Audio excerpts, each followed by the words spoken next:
experiences that I want to pass along here real quick. Yesterday, I was brought to tears on two separate occasions. So the first time, I was on a mastermind yesterday, and we were doing some live connecting with people on Facebook. And this one lady responded to my message and wrote me 3 or 4 paragraphs of her heart, really, is how I would describe it. She told me about her journey. She told me about her struggles. She told me about how badly she wants to have freedom in her life. And as I was reading her words, I literally got choked up inside, and I felt tears welling up in my eyes. And I was thinking about why did that happen? Why did that happen? And I think part of it is that this message of freedom resonates so deeply with my soul. I really, really want as many people to have freedom as possible. We've heard that phrase, you got to have a why that makes you cry. And as I heard this lady's why that was relating to freedom, and I could feel her sincerity coming through her words, my heart just went out to her. It just went out with arms wide open, sort of metaphorically thinking, how can I take what's in my heart and give it to her so that she can have a benefit? And then the other moment that I found myself shedding tears, yesterday night, I had the opportunity to go to a school activity with my son, Kyson. And I'm going to talk a little bit more about Kyson today in the message. But I went to the school activity where they were showcasing their math and science teachers and teaching about their curriculum and how they impart this education to these kids. And after I got done listening to my son's math teacher, she did such a wonderful job, and I complimented her afterward and said, hey, this is really amazing how you're teaching these kids this stuff, because they relate it. They don't just have problems and exercises and tests, but in my son's school, they have fun activities. She had this whole wall of, I would call them beliefs. She called them math practices, but as you looked at these statements on the wall, they were statements of belief. I can do this. I can approach problems with creativity. I can use reasoning to understand various challenges and come to solutions. And anyway, long story short, it was just so great. I said, hey, this is so amazing what you guys are doing. Thank you so much. I wish I'd have had this experience when I was going through math as a kid, because when I was going through math as a kid, they just put all these problems on the board, made you memorize them, and then gave you a test. And I always had this question, and that question was, how the heck is this ever going to be relevant to anything I'm ever doing in life? And as a result, I always told myself I was bad at math. I don't like math. Math is hard. It's not relevant. You know, I had all these thoughts and beliefs. And then one day later on in my journey, I was reading this book by Thomas Paine. And in this book, he said, quote, math is the language of God, close quote. And I stopped and looked at that line, and I thought, wow, what if a teacher had told me that when I was a kid in a math class? How much of a difference would that have made? Well, anyway, continuing on with the story, I go outside of this little class that she was giving to the parents, and as my son and I are walking through the hall, I saw this mom with her little kid, and the mom had, I would say, slightly worn clothes, and you could tell she was a working mom, and she'd been working all day. And there she was with her son at this school activity. And when I saw her, I just started to cry a little bit, because I remembered when I was a kid, and my mom was a working mom, and she worked so hard all day, every day. And then after she'd get off work, you know, we never had a lot of money, but she'd get off work and she'd take me to school activities, and she'd take me to my sporting events, and she was there for me. And I saw this mom last night, and I just reflected back to my mom and when I was a kid, and struggle and not having enough money and the challenge of life. And it's just, you know, sometimes it's hard, you know, life can be hard. And I just had this empathy for this mom, and I teared up a little bit. And that brings me, you know, back to our message of freedom through principle-centered leadership.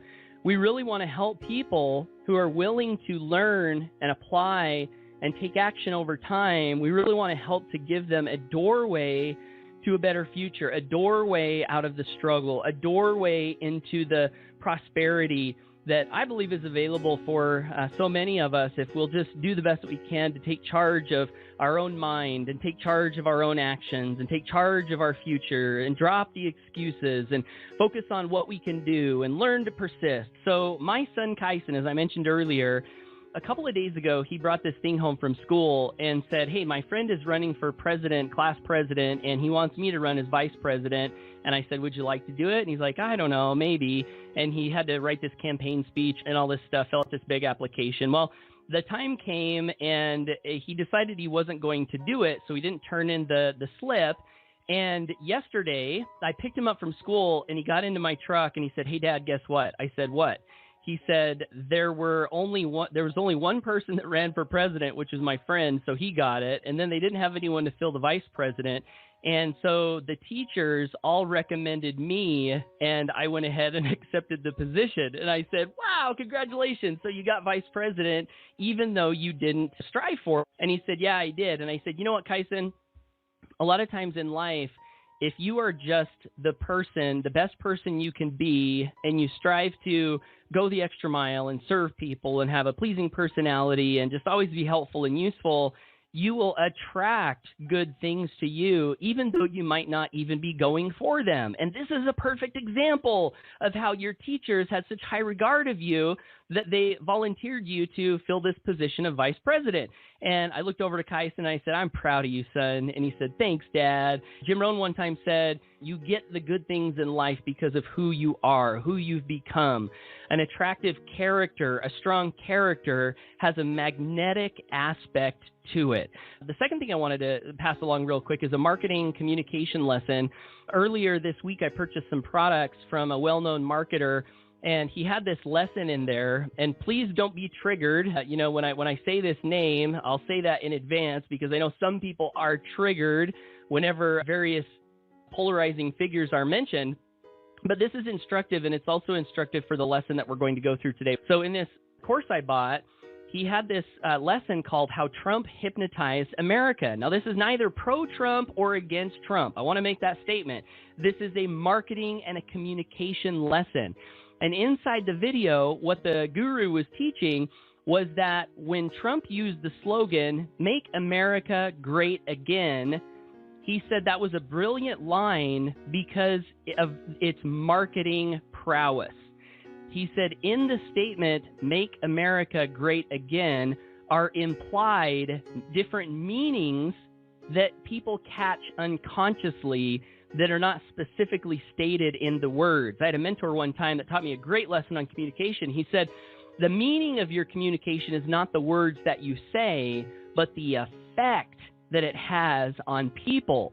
And oftentimes the words that we say, if structured well, can have effects that we want to have on people. So the relevance of this lesson is, he said, if he'd have had a statement that said something like, America's destroyed, America's in shambles, America's awful, what that would have unconsciously done is insult everyone who lives in America.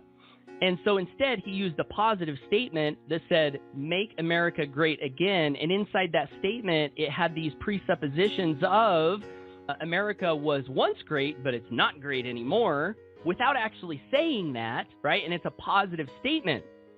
And so I was coaching one of my new team members yesterday, and he wants to help people with improving their marriages. And I was talking to him. I said, hey, do you have a domain name? And he said, no. I said, well, your domain name is the very first step in this messaging process. And so we have to have a domain name that when you say it, it communicates to the people that you want to communicate with, AKA it calls them out and it attracts them to you. And with what you're doing, which is helping people improve their marriage, you have to be careful with your messaging, because what you don't want to do is you don't want to say, hey, is your marriage awful? Is your marriage struggling? Is your marriage in shambles? Because by default, that would also be insulting the people that you want to attract, because nobody wants to be called a failure, right? And so we have to be careful with this messaging. And I gave him that example of the Trump statement, and I said, hey, we could do something like making marriage great again. Hey, this is so-and-so with makingmarriageGreatAgain.com. I said, it's not that we use that specific phrase, but you see the effect that we're trying to have. And so we masterminded a little bit, and then he eventually came up with this fantastic domain, I think. And what he came up with was marriages can be great. Hey, this is so-and-so with marriagescanbegreat.com. And so you see the effect that that message communicates because it was well thought out, and we considered the implications or the effect that we want to have on people.